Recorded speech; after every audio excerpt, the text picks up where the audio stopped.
Hello. Can I ask whether you've done your personal carbon footprints and whether you'd encourage the population to do the same as that's how people take responsibility for their output?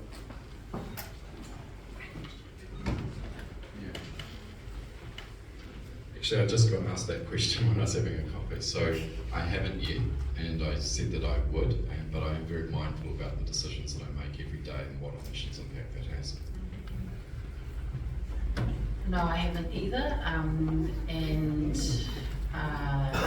but I think that from my perspective it's less about people's, looking at their personal carbon footprint and actually supplying the options for people to have access to low carbon options in their life, whether that's the way that they get rid of their waste, the way that they power their house, or the way that they get around their city. So.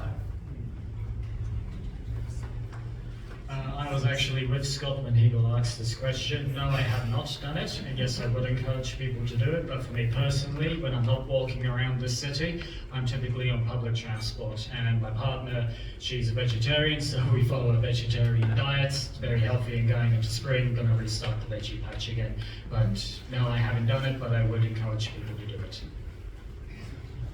And unfortunately, my answer is probably going to be no, but I'm someone that I've lived with those people that was so into the the environment. Some people actually that I learned it from, because I didn't really know much about the climate change when I was cleaning, and these are the people who taught me how to do. I compost my rubbish. I either walk or take public transport as much as I can, unless it's being an MP. Sometimes it's tough.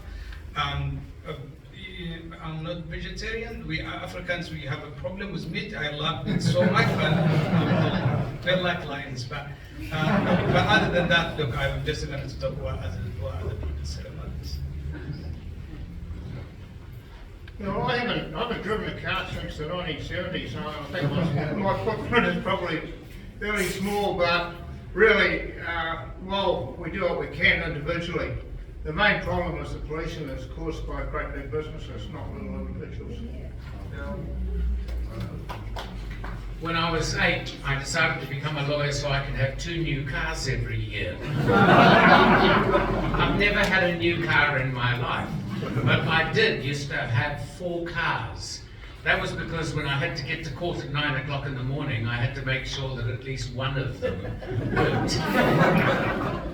But my excuse was that by having 4 cars, 4 old cars, by using one of them, the other 3 were not being used by other people.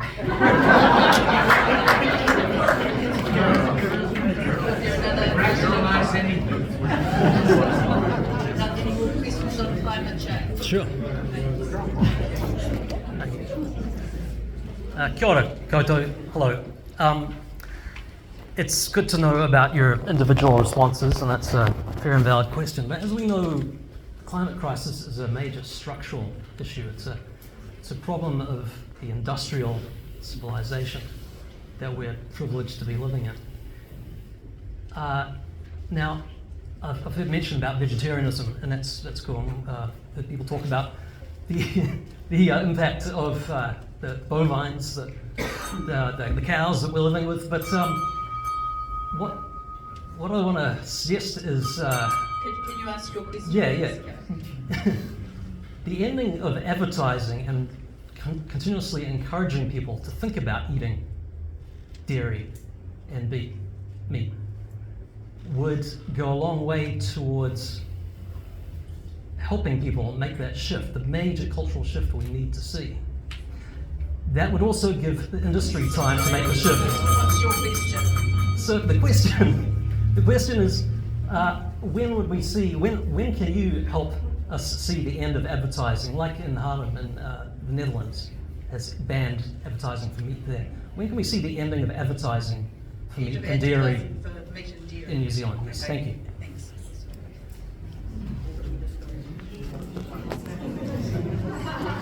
I hope that we would never stop it, because that is totalitarianism, to force people to not allow it. Not forcing people, talking about the advertising. I'm asking about the advertising. To stop people advertising is in fact to impose upon them. Like we do with cigarettes. Well, I think Mike makes a good point, and there's advertising and advertising. Yeah, different kinds. What I can tell you is that we need to encourage the behavioral change in the way that we do things, because, like I said, every bit is going to help to deal with climate change. I don't know how we do this. I don't want to lie to you. I probably can check and come back to you, but I mean, we all need to make a change, and the behavioral change as a society, as a community, and how we do things is important. Look, as far as I'm aware, we don't actually have any policy around ending advertising for dairy and meat in New Zealand. That is kind of a bit of a strange one, but at the end of the day, I'm pretty sure even if you were to outlaw it, people would still choose to consume dairy or meat anyway. And we are open that if you want to be able to choose a vegetarian diet, you should be able to have a vegetarian diet and afford a vegetarian diet. And if you choose to consume meat and dairy, then you should be able to do so. We do not have a stance on advertising for the dairy and meat industry, but want to recognise the enormous environmental impact that those industries have, and that we support transitioning people into greener, more sustainable industries. I respect anyone who stands up and asks a question in a public debate about public policy issues, so, and I say that to you.